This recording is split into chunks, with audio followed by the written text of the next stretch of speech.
in trouble as a result of just anarchy in some poor countries. And he analyzed West Africa particularly, showing all the trends that could lead to West Africa descending into anarchy. And went as far as pointing to a city in Nigeria called Jos as an epicenter from which West Africa could descend into anarchy. Wow. Boy, did he get proof right.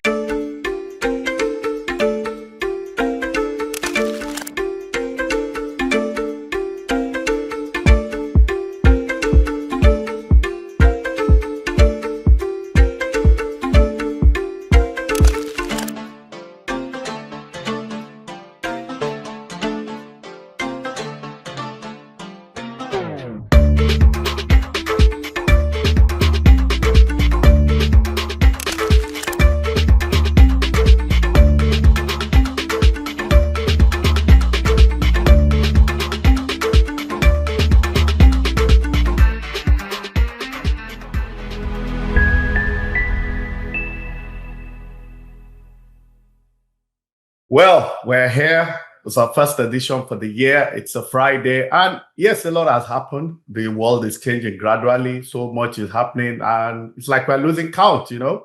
One day, 1 minute, everything changes. But then today, we just want to title it the New World Order.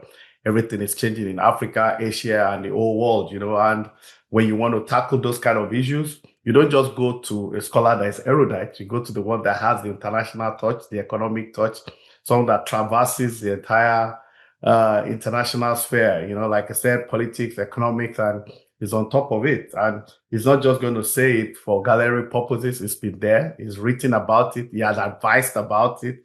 So it's more of a Nostradamus in some sense here. So today our guest is Professor Pat Okedinachi Utomi. Prof, welcome to State of the Nation on the Atlanta Discuss channel. Thank you so very much. Glad to be here. Yes, thank you, sir. Sir, let's start from Venezuela. The operation that recently captured Nicolas Maduro, you know, it has revealed a shift with the first world countries, you know, and the major powers are prioritizing material interest over liberal norms and rules. What exactly do you think is happening there? It's more nuanced. It's more complex than people are sometimes making it out. Okay, sir. To fully understand this shift in global order, you have to go back a couple of 100 years, actually. Oh, wow. Yeah. You have to go back to 1618 and the defenestration of Prague. You know, the phenomenon of the defenestration of Prague was when German princes pretending to be emperors of the Holy Roman Empire were trying to assert their hold over most of Europe and sent their emissary to Prague. And when they got there, the emissaries were thrown out of the window. That episode is generally referred to as the defenestration of Prague in 1618. And it started what was a 30-year war. Many argued that it was a religious war, but that is as much nonsense as you can really get in international affairs, because Catholic princes were aligning with Protestant princes. It was about spheres of influence in Europe, basically. That war, like I said, went on for 30 years.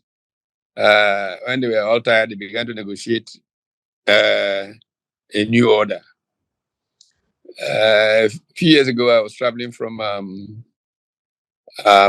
Munich in Germany to Salzburg in Austria. And I saw many of the towns involved in that those set of negotiations, Osnabrück, Westphalia. In the end, the conclusion was reached in what came to be known as the Peace of Westphalia. The Peace of Westphalia. Oh dear, can I take? I'm so sorry. I have to just cut this. So sorry, we can. No problem, sir. Yes. So when they negotiated the Peace of Westphalia, they actually created the modern nation state. And one of the fundamentals of that accord was the principle of non-interference in the internal affairs of other nations. Under the cover of that, human rights suffered greatly because there was nobody to come and help you across the border as such. So people suffered under princes, and these continued until it reached its apogee, if you will, with the Jews and Nazi Germany, where 6 million of them were exterminated. The conscience of the world pulled it to recognizing that something was fundamentally wrong with that doctrine. And so the United Nations, emerging from the ashes of World War II, came up with the International Declaration of Fundamental Human Rights. And the principle of non-interference literally was replaced by that of self-determination. And people began to look at the things that had gone wrong, the things that happened to the Armenians. Research into it eventually led to the coining of the word genocide. So a recent coinage was coined in looking at what happened to the Armenians, between Turkey, Iran, and all of those problems. So the move to establishing the new global order was paced and slow, and came at a time when multilateralism was very critical in the way the world was seen. Post-World War II order was built around talking together, and the UN and all those institutions that emerged from it. And not everybody was completely happy with it. Multilateralism, for example, moved in terms of the economic justice of the world, began to move fairly quickly under Jimmy Carter. And it was agreed that there would be this North-South dialogue. And there was to be a meeting in Cancun, in Mexico, around 1980 or so, where all of this would become wrapped up as the new orders, per se. But Jimmy Carter lost the election to Ronald Reagan. And Reagan basically poo-pooed Cancun. And, in a similar way, we've gone through a season in which climate change and all of those have given multilateralism a bad name if you are a conservative in America, for example. And then the champion of that constituency emerges as president in Donald Trump. And so a notice was really served that the system will be shaken up. But few people anticipated it would be shaken up so radically. Now, what has now happened is that doctrine that basically had reduced human solidarity in the way nations related, and a man will be suffering in a country and say, well, it's internal affairs of the country. That doctrine is being challenged. And in many ways, some of us played a role in challenging that doctrine. When we get dictators in countries, whether it be in Venezuela or in Nigeria or in Mobutu's Congo, you create a situation where the assumption is that those who are oppressed should fight for their freedom.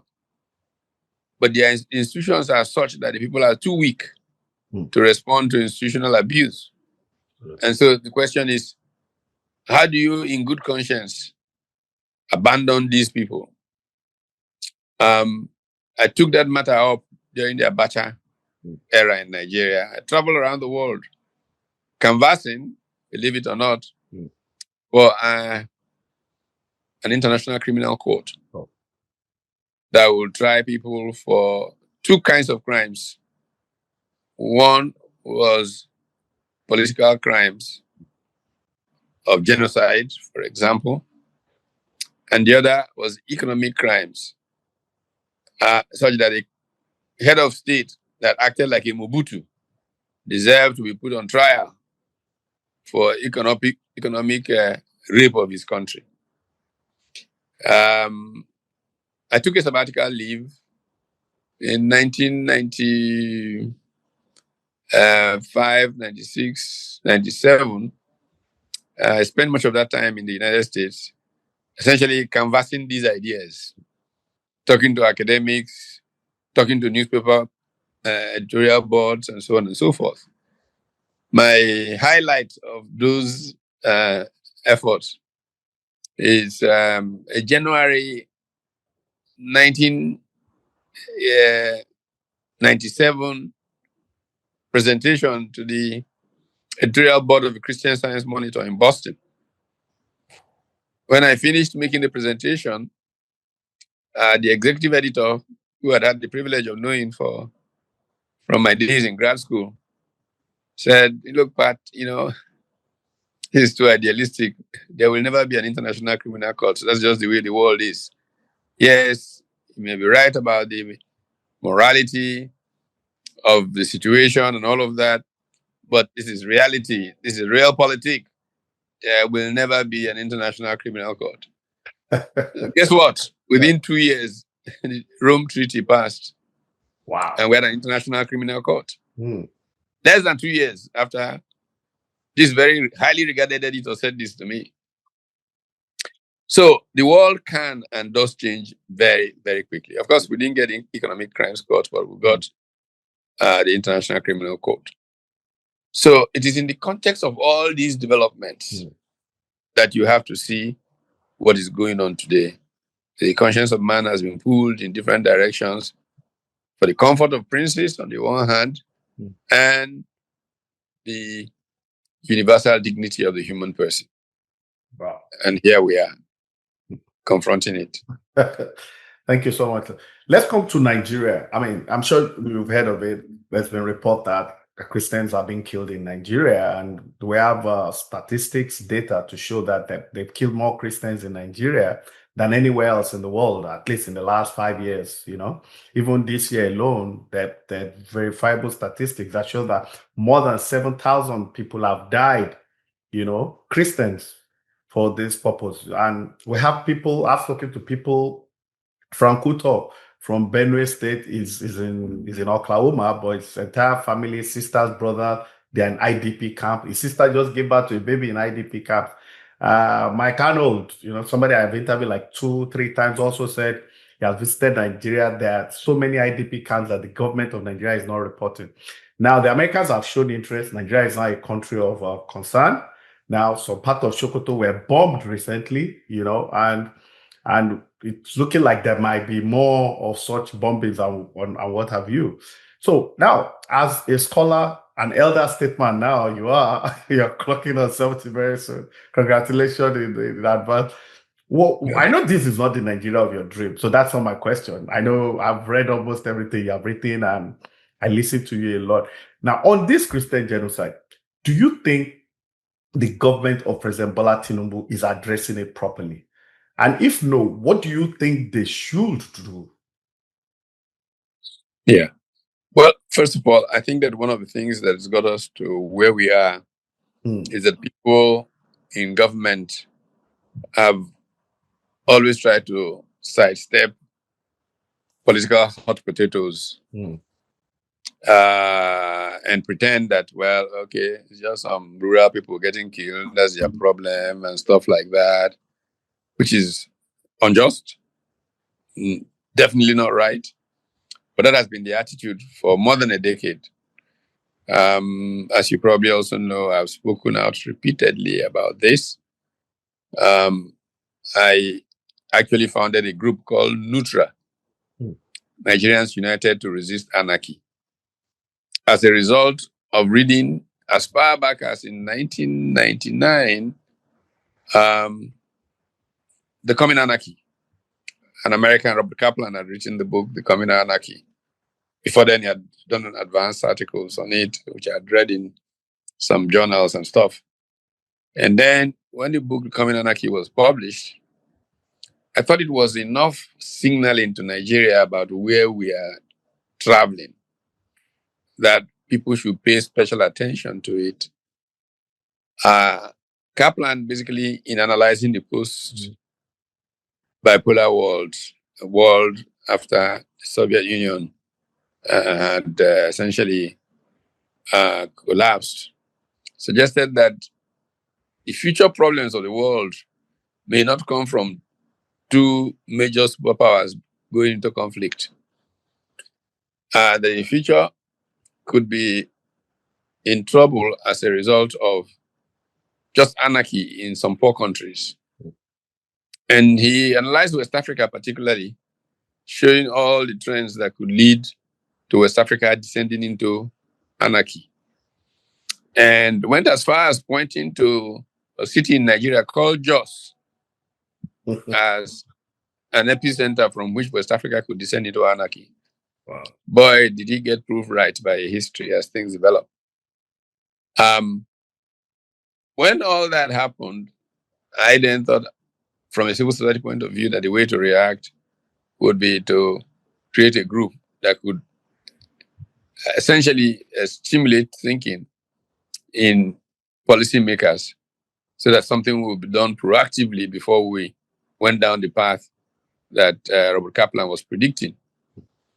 And so Nutra was essentially that group.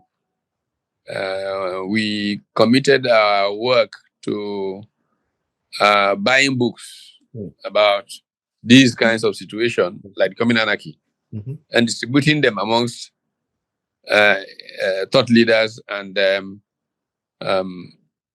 policymakers. I can say very clearly that I sent copies to the then Director General of the DSS, who was a friend of mine, Colonel Kayode Are. I got a copy to the NSA, General Aliu Guzo.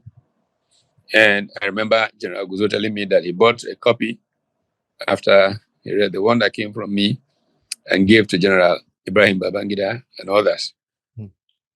So I was hoping that there would be a grand strategy to checkmate things going in that direction.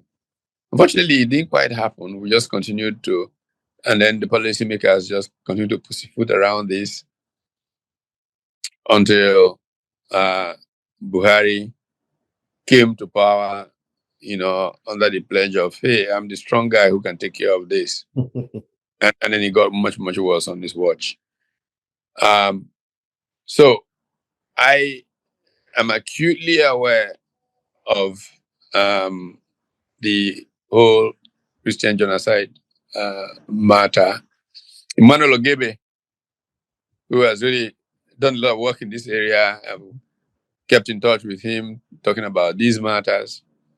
And in fact, just as recently as last year, when I was at the Woodrow Wilson Center in Washington, there was an international conference on religious freedom.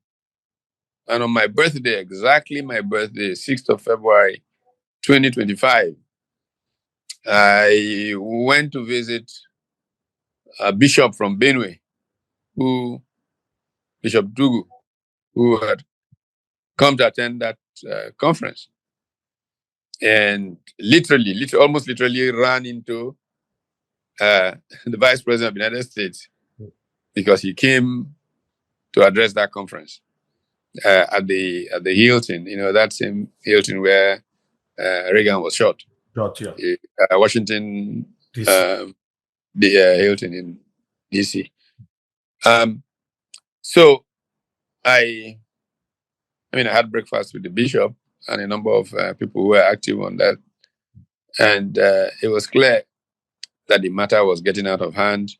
It was clear that the voices of Christians were becoming more and more articulated and channeled to the Christian right, evangelicals in America, who have significant influence as part of the base of the incumbent.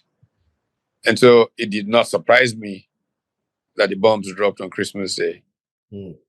It was expected that something would give. So now, people are saying, because I know you've been part of conferences in the past, you've written a lot about restructuring, devolution of powers. I can remember one of the speeches you made. I can't remember what year you were talking about the center being too powerful. And in more recent time, you've harped on the failure of leadership, that it doesn't even matter whether we change the constitution or whatever we have. If we have the right people, sincere people, dedicated and patriotic leaders, the situation won't be this bad. And one of the reasons why it's like that is that I'm sure you know it and you agree, we've discussed in the past that our elections in the past were free but not fair. Right now, they are not free, they are not fair. So if we're going in that circle, things are probably going to get worse. I'm sure you've seen in recent past, there's really little or no governance going on. Everybody's just planning for the next election. So, yeah. So, just looking at the crystal ball, it gives very little hope for the masses.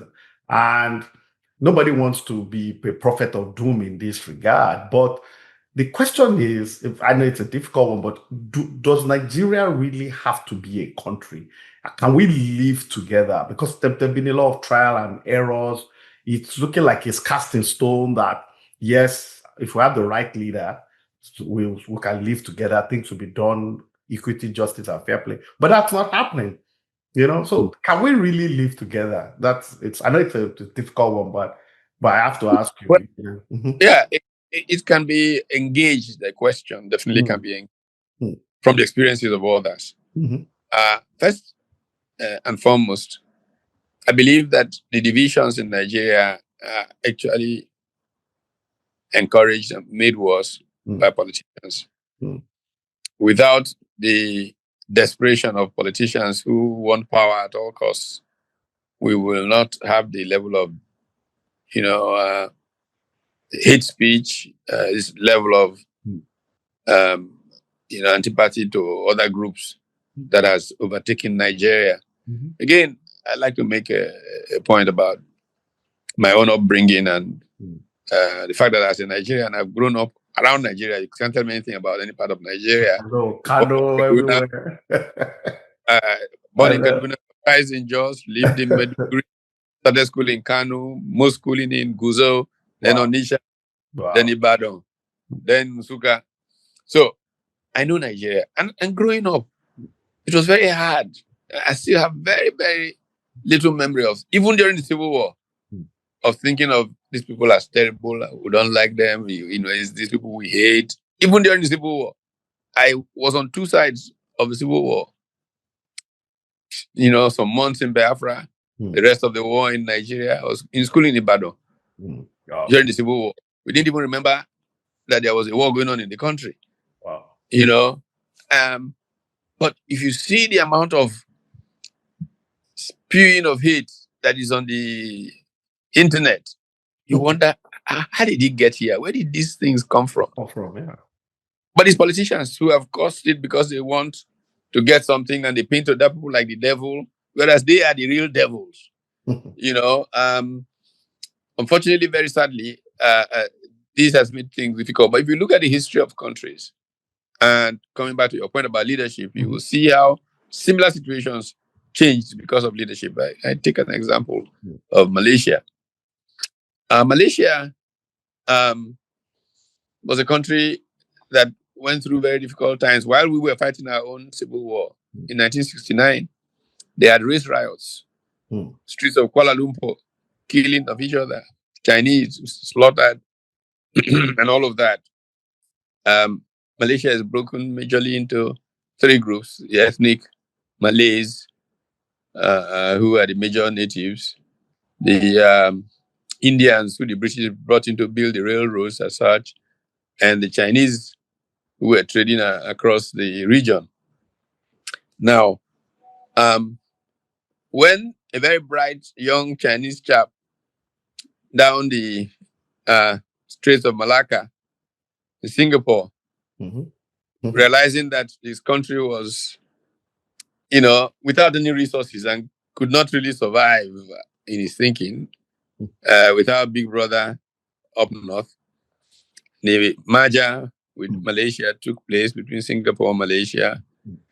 But Malay politicians were very distrustful of this smart young Chinese chap. So one day in 1965, decided to eject Singapore from the Federation. Wow. And this man broke down and was weeping. I have the video till today of this prime minister weeping, bringing out his handkerchief and wiping his eyes. It's like, what can we do without these are our big brothers? But they rolled up their sleeves and went to work. Within one generation, Singapore had achieved one of the highest standards of living in human history with no resources whatsoever. Now, I tell you, we are actually eventually driving to Mahathir Mohamad of Malaysia. Malaysia, yeah. Decided, look, we have to make progress ourselves. And what did he do? After he came back into the party, first of all, they expelled him from UMNO, United Malay National Organization. And then he went out and wrote a book titled The Malay Dilemma. And the book spurred a lot of fighting and stuff. Eventually, he was brought back into the party. Tun Abu Razak resigned as prime minister. And Mahathir eventually became prime minister of Malaysia. And then he literally pulled the elite into one big room, as it were, literally. And drawing from a mantra made popular by a Texan, a man from your countryside, Lyndon Baines Johnson, LBJ, was president of the United States, LBJ. He said, it is better for everybody to be inside the house, pissing out, than for people to be outside the house, pissing in. Because if people are outside and pissing into the house will smell. But if people are inside pissing out, there'll be peace and tranquility. The house will be nice. Cool. And so, based on that, Malaysia began to get its act together, from the new economic policy to Vision 2020, and so on and so forth. I was shocked 2 years ago on a visit to Thailand. I was watching local Thai TV and found that the annual retreat between the prime ministers of Malaysia and Singapore was going on. They actually have an annual retreat working together. This Malaysia and this Singapore. Comparing notes. Yes. Wow. So I said to myself, if this can happen between Malaysia and Singapore, who knows? Maybe Nigerians, if they all go their way and then thrive, maybe 25 years from now, they can begin to get together in annual retreats and begin to talk about reintegration. But really, honestly, seriously, I believe that the Nigeria project was designed by God to give the black man an opportunity to take out his place in the world. Unfortunately, Nigeria has not had the good fortune of good leaders as such. And so we're adrift in the sea. If something happens and we get the privilege of good leaders I think we might see a dramatic holding together of Nigeria and regeneration in the sense of Frantz Fanon coming out of relative obscurity to identify his mission and not betray it this time, but make good on it. Wow. Let's look at the Nigerian politics one more time. Now I'm talking about the opposition politics. Yeah, the major opposition party, PDP, is in disarray, almost in non-existence, you know. And I know you're a member of ADC. You were their first presidential aspirant now. And recently you endorsed the candidature of Peter Obi. But you went as far as saying that if Peter Obi becomes a vice president or a running mate to any other candidate, you withdraw your support. Now, I mean, that's very emphatic coming from you. And I mean, you're not the type that sits on the fence, clearly. But the question is that why do you think Peter Obi is the man for the job? Why him? You know, the business of leading a country is not necessarily that of the wisest man, the smartest man, the X this or X that man. It's really the business of really having a soul, caring, empathy, and having empathy, and having discipline. The one thing that Nigerian leaders have failed terribly at is discipline. And the one thing I know that Peter Obi has shown a lot of is discipline. A lot of discipline. I can tell you, one of the things I've repeatedly criticized Nigerian leaders for, and which I've also again cited General Obasanjo as an example, is the profligate use of public resources. You know, when Obasanjo was head of state, military, oil prices, of course, were soaring, and people were, government was in splurge. Then oil prices began to drop. Now, Obasanjo declared low profile. He went down to a Peugeot 504 as the official car of the head of state. True. And everybody else went down from there. Now, I mean, contrast this to Bola Tinubu making a speech saying that he's about to, remove subsidy, remove this, people who have pain, this is, and then the next day he goes and buys a new presidential jet. It's not that there was not one before. There were many. Presidential fleet was bigger than that of most airlines. And can you reconcile those kinds of choices? It was just a matter of personal discipline, not being there. And this is what Nigeria has lacked consistently, and this is why Nigeria has been in trouble. Interviewing me on Arise television not so long ago, Rufai Oseni read a page from Lee Kuan Yew's book in which he talked about Nigerian civil servants being locked in power struggles, Mercedes-Benz, while in his own place, his ministers went to work by bus and the roads were good, but the Nigerian permanent secretaries with big Mercedes-Benzes, there were no roads to drive them on. It's just the paradoxes of the Nigerian dilemma. But I have begun to give examples, like I said in that interview, not of Singapore anymore, because people keep thinking I idealize a small country, quote unquote. I choose to give examples today from Egypt. Discipline that Sisi shows. Fact that, in Egypt, Toyota Corolla is considered a limousine, compared to Nigeria, where hundreds of Range Rover SUVs and all kinds are running.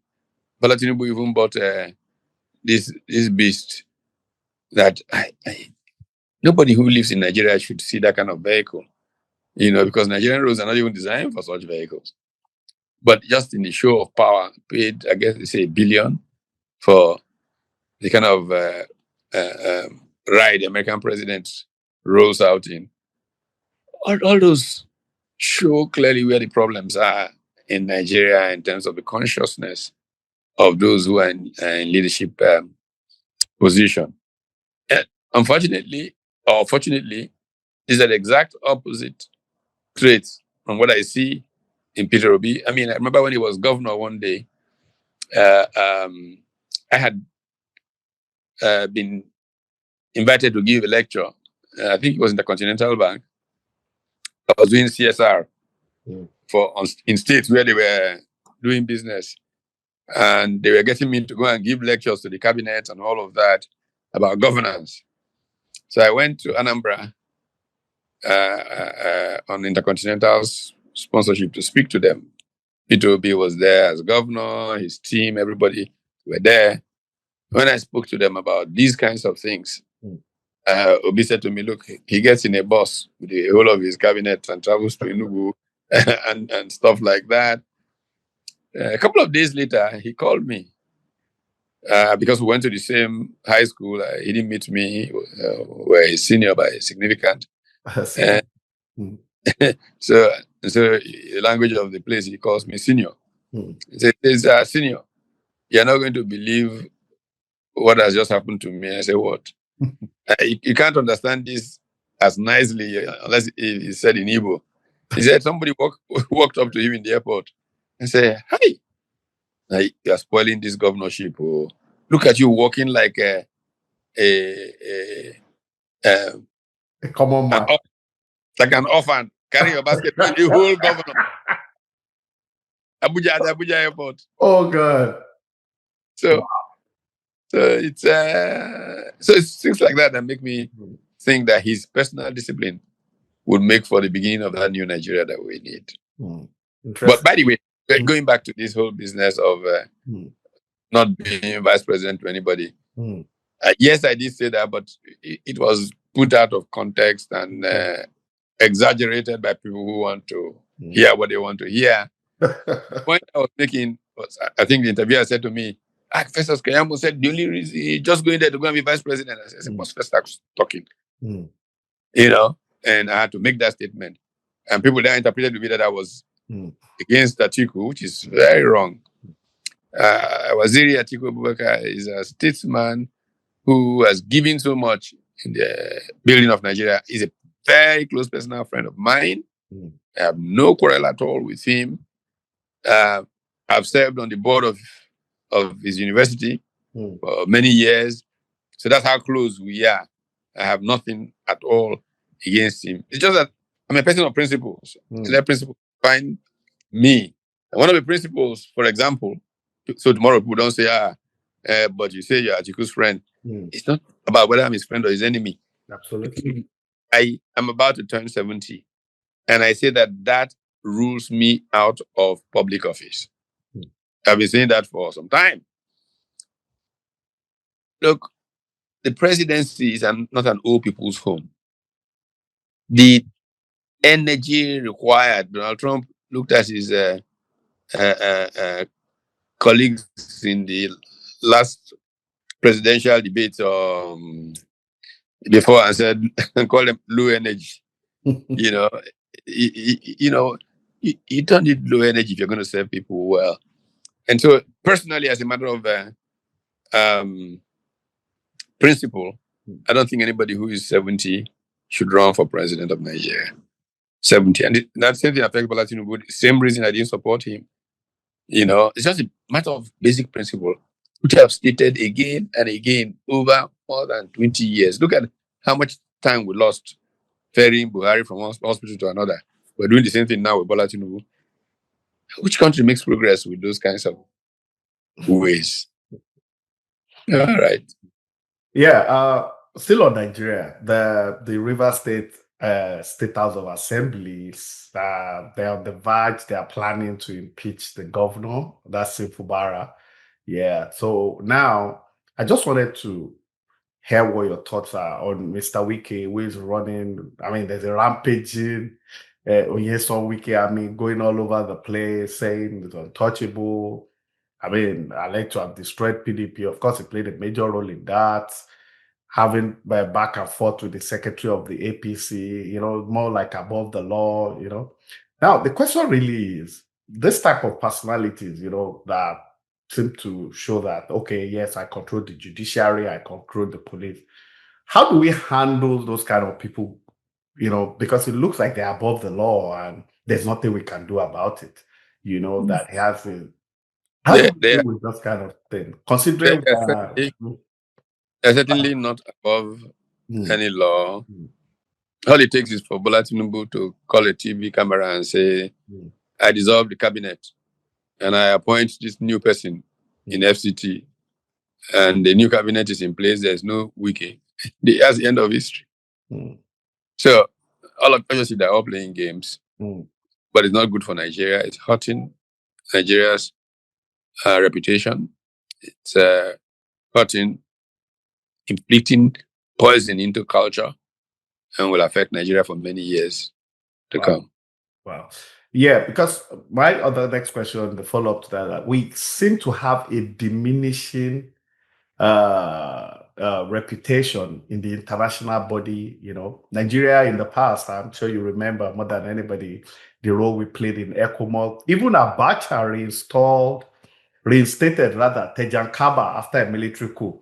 I remember President Obasanjo going to, I did Sao Tome or one of these islands to drive away, to stop a coup d'etat and install the president. So we're actually known for, playing a major role. At a stage, it was almost impossible for any of the known Western powers to come and do anything in Africa without bouncing it through Nigeria. And Nigeria, of course, is responsible for the independence of most of the countries that came after 1960, from Rhodesia, South Africa, and on and on. And when it comes to funding also, even the ones that were independent were relying on Nigeria to pay their dues, OAU, African Union, which the for recent name, even the United Nations, we're very strategic in the Commonwealth, and all that. Now, with what just happened in Venezuela, I mean, whether Nigeria was pro or anti, what happened, the leadership is quiet. We don't have ambassadors in the core countries, even though they've been screened and ready to resume. We don't really know what's happening. Prof, what's happening, and what can we do to deal with this situation? We can't go on like this. I mean, it's really, I don't know. Why do you think we're diminishing? Because it was like that under Buhari. I think since Obasanjo left, we've not really, so does it also boil down to the personality of who is in charge, or it's just a Nigerian problem that we're on a spiral level? Well, two or three things. Yes. First of all, we are focusing on saviors as leaders. We're focusing on this man who is coming to save us, kind of a Messiah syndrome, when what we should be doing is building strong institutions. So you get a potential Messiah like Buhari, and it turns out to be a giant with feet of clay, then you are in serious trouble because your institutions have been weakened and diminished. So you can't continue doing things even as you could and should. Um, the big problem of Nigeria has been the collapse of its institutions, and it's been downward spiral. The extraordinary corruption that is there. Yeah, there's always corruption, but people were afraid of certain things. But right now, it's complete free fall again because of weak institutions. We have to rebuild our institutions so that it doesn't matter how bad the person in office is. Yeah. Nigeria can continue on a certain trajectory. That's a very important thing. The other thing is that, Nigerian politics has not allowed for politicians to show to Nigerians what they plan to do in office. Talk about manifesto, talk about accountability to your promise and all of that. Those things, they don't even bother to even write manifestos anymore and stuff. So Citizens have retreated. Many have fallen from citizen to tribesmen, from tribesmen to idiots. And so we have a major problem. But it can be rebuilt. Just have you just get one good leader and you can begin to rebuild. I hope that happens to us. Yeah, two more questions before we go. I know you're pressed for time. With the American interference in Nigeria vis-a-vis the genocide and what have you, how much interference can the Americans have? How far do you think they can go? Well, again, it depends on the circumstances, depends on how we manage things, and it also depends on the local politics in America. Okay. The American politics is significantly influenced by diaspora play. How much is Nigerian diaspora in America pushing for certain kind of position on Nigeria? That would be a factor in how that goes. I mentioned before the evangelicals being part of the base and how the issues of Christian persecution have been played up because of that base.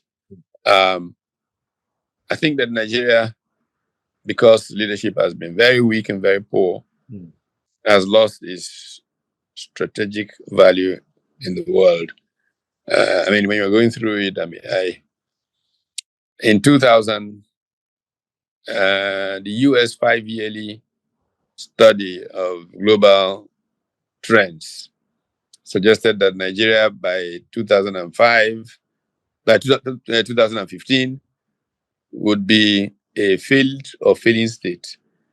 Nigerians got ready to, even National Assembly, everybody abused America and all of that and said they said Nigeria will break up, which is not what they said. That study is a 5-yearly study in which think tanks, the US intelligence community, everybody puts together this thing, and then the US uses it to look at its strategic position in the world. The one of 2005, I had the good fortune of being invited to be one of the reviewers of the evolving policy. It took place in Sweden. I was the only one from sub-Saharan Africa, and former heads of states, former UN people, these are the kind of people who were at that meeting. And one of them, and I can't mention names because it's Chatham House rules. One of them said, what has happened to Nigeria is not that Nigeria is failing or not failing. What has happened to Nigeria is that Nigeria has lost its strategic relevance in the world. That 20 years before that, no power, as you said, would want to do anything in Africa without stopping for a second to say, how will Nigeria react? Even if he's going to go ahead and do it anyway, we'll at least pause and say today they can fly into Nigeria's backyard and do anything they like. Nobody would bother. And it's just because of poor leadership. Wow. Wow, that's scary. I don't know if I should ask you this, but I'll still try. Do you think Bola, with the interest of America in Nigeria now, vis-a-vis the genocide, vis-a-vis what they've done in Venezuela, interest in so many things, I mean Iran, which is going to be my last question to you. Do you think the president of Nigeria should be worried about how interested America is in Nigeria? Everybody should be worried about everything. If it's going to get anything right. But there are different factors driving things. Look, there's a return of the Monroe Doctrine. President James Monroe warning off Europe to, look, Latin America is our sphere, blah, blah, blah. Then the era of gunboat diplomacy and all of that. These are all making a comeback. And the world is going to be engaged very soon in some serious conversation about shaping a new global order. And I think if we don't get our act together and enter those general conversations with our dignity appropriately constructed, we may end up being the footmat of history. Wow. Final question. I'm going to ask you this on Iran. I mean, the report suggests that the Ayatollah may flee to Russia if the demonstration continues. I think we're in the 12th or 13th day now. I mean, so what are the potential consequences of the Ayatollah regime if they fall in Iran? What do you think? What are the consequences for the Middle East and for the world at large? We've seen these things go and come. Mm-hmm. I was living in the US as a graduate student in the late 70s Mm-hmm. when the Iranian Revolution started. Okay, Most Americans didn't, even though Iran was the biggest supplier of crude oil to America or thereabouts back in that time, most Americans didn't even know where it was. They couldn't even pronounce the name. Iran. What's going on in Iran, man? Now, we saw Ayatollah Khomeini using video cassettes from Paris Mm-hmm. and bringing down the Peacock throne. Mohammed Reza Pahlavi, Shah of Iran. If Ayatollah goes, just the new order. Those things don't bother me. I've seen them come and go. Oh, wow. So, I mean, it's going to be a democratic Iran, even though they are technically a democratic country. I know they elect their president also. So, yeah, that's why I asked that. Okay, if Iran goes fully democratic, what effect? It definitely has consequences for Nigeria because they export some of their revolution to Nigeria. Many of the problems in northern Nigeria come from Iran. Yeah, if you have a change of order in Iran, it will have an impact on us. Oh, wow. Prof, thank you so much for your time. Thank you. I know it's a busy day for you. Thank you for always honoring us. And while we all look forward to your 70th birthday, I wish you a happy birthday in advance. And you've been not just scholarly, you've been a true patriot. So thank you for your time. To all our viewers, let's wish Prof a happy birthday. I mean, February 6th is already around the corner, but we'll all be there to make sure he has a good time, and we'll continue to celebrate you always. Thank you. It's a wrap there. Bye. Thank you.